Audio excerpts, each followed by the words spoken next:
দই ইলিশ একবারে রেডি। চলো দেখে নি দেখতে কেমন হয়েছে। ওয়াও, কি সুন্দর দেখতে হয়েছে দেখো।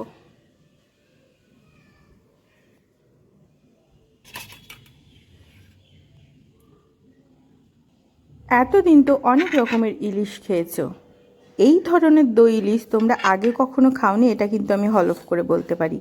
কেন বলো তো?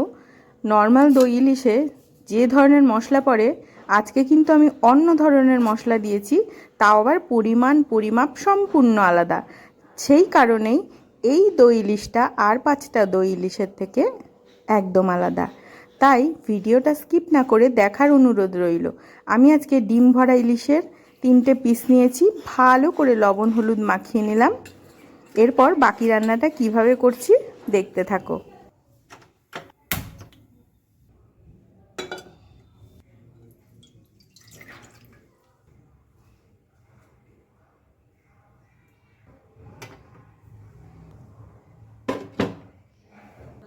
জলটা একদম লো ফ্লেমে বসিয়ে দিয়ে এসে আমি এখানে মশলার প্রিপারেশন করব।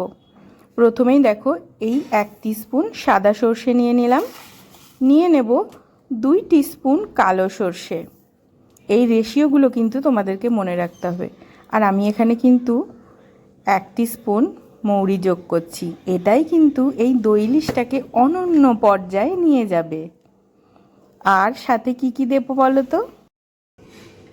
দিয়ে দেব এই 2 কোয়া রসুন। ইলিশ ভাপা করতে গিয়ে এক প্রকার নিজেই ভাপা হয়ে গেলাম। তাহলে চলো এসে মশলাটা বেটে নিই।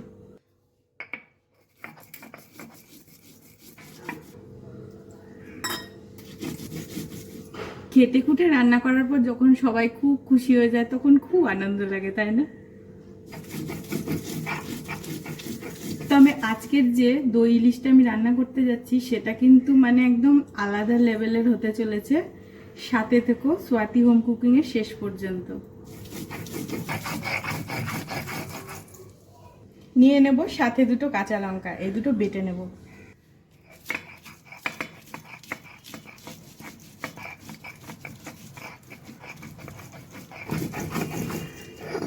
প্রাথমিক খাটনি শেষ একদম, মশলা বাটা কমপ্লিট।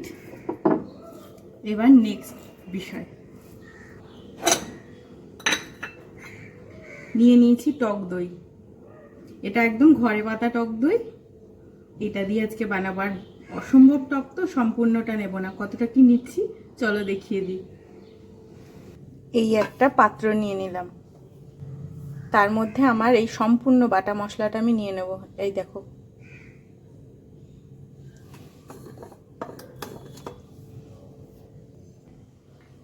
এই মিক্সিং বোল থেকে আমি 2 চামচ টক দই দিয়ে নিচ্ছি। এটাই মোর দ্যান এনাফ।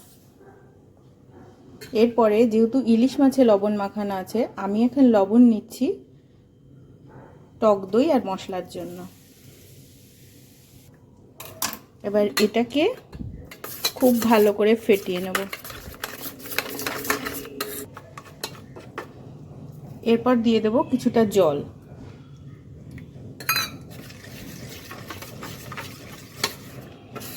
এখানে আমি কিছুটা জল বলতে চেয়েছি যে যতটুকু জল দিলে হালকা একটু গ্রেভি হবে, একবারে গঙ্গা যমুনা করে দিলে হবে না।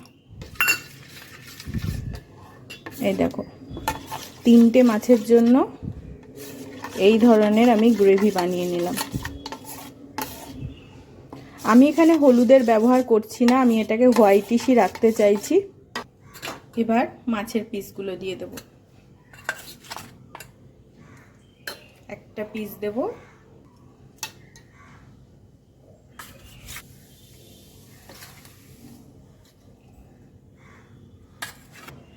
আর এই দেখো কি সুন্দর পিসগুলো।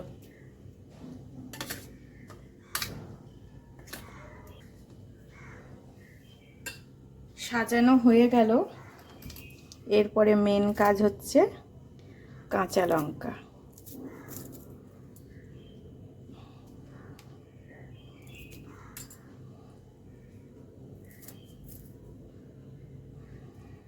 আর দেখো কাঁচা লঙ্কা দেখতে কি সুন্দর, টুকটুকে লাল লাল আর ঝাল ঝাল।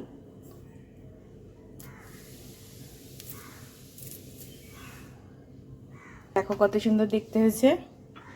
এরপরে হচ্ছে আসল সর্ষের তেলের ঝাঁঝ।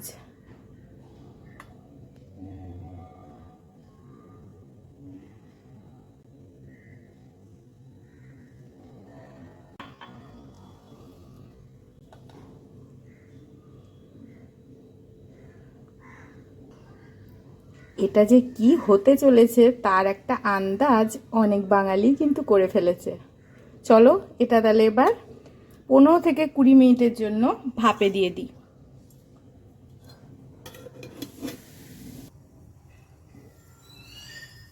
ভাপে চলে যাবে 15 থেকে 20 মিনিটের জন্য।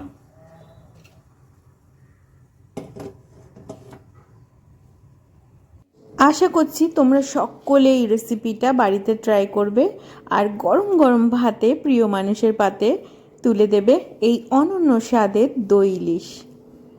যদি আমার কাজ, আমার টিপস অ্যান্ড ট্রিক্সগুলো ভালো লেগে থাকে তাহলে সঙ্গ দিও। সোয়াতি হোম কুকিংয়ের আজকে আসি, আবার দেখা হবে নতুন কোনো রেসিপি নিয়ে।